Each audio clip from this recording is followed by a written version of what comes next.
Hi, BrenTech here, where tech is made simple. So with the optional update that rolled out last week for Windows 11, which was KB 5040527, as I mentioned in this video, which I'll link down below and in the end screen if you would be interested, the new Compress 2 native archive support had become available in my region with the update, which had been on a control rollout and has been rolling out using a phased approach with the last update or two we have had for Windows 11.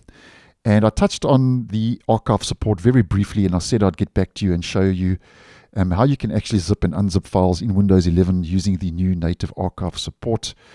And just a quick video to show you how to do that in case you were unaware. Now, first of all, just a quick recap here.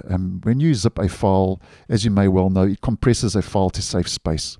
So that's handy if you want to share content over the internet to save space, or maybe as another example, you are doing a backup and you just want to take a whole lot of data and you have limited space, so you just take a whole lot of data and you zip it into a folder and compress that to save space, which you can uncompress at a later stage or unzip at a later stage.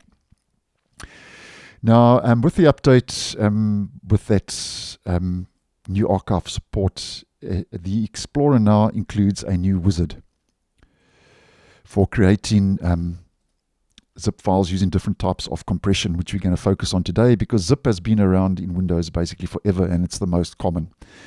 And over and above that, you can also create tar and 7Z files with different compression levels as well, which have been included now to bring a whole lot of extra options when it comes to archive support.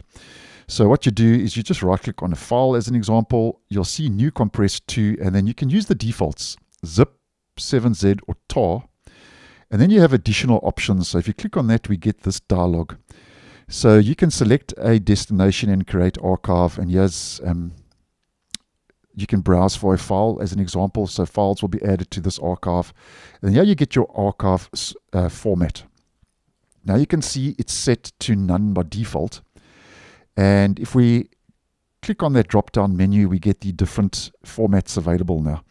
So you get 7-zip, you get 4 variations of tar, and then zip, which we're going to focus on today because that's the most common. Now you'll see below archive format, we get compression method, which is set to deflate by default. And there's a reason for that because the deflate option gives you an option for the compression method or level, which you can adjust by using the slider. So if you take it to the smaller compression, basically the more time the system will take to compress, and vice versa if you move that over to faster. So that's just something to take note of. And yeah, you'll see below that you've got retain symbolic links. Now, in case you don't know what that's all about, just a quick summary. A symbolic link points to the original file on your system, but doesn't contain data in the target file. So consequently, removing the target file makes a symbolic link unusable, but removing the symlink does not affect the target file. So in a nutshell, what I would suggest is just leave that, retain symbolic links at default. And obviously, if you don't want that, you just uncheck the box. And then once you've adjusted all your options, just to show you one more thing, if we head back after deflate, if you click on store, you've got no compression option, so it just keeps that at default, just on a side note. But as mentioned, if you click on deflate, there we go, you've got that different compression level you can choose. So once you've adjusted your options, you click on create, and there we go, there's our zip file and our zip folder, and you obviously can send that over the internet, or you can use that as a backup, as I mentioned at the start of this video. And then at a later stage, if you want to come back, what you can do, we can see the size of that is 94.4 kilobytes. That's zipped. And to extract or unzip it, we right-click on that folder. Here you'll see extract all. You can once again choose the destination.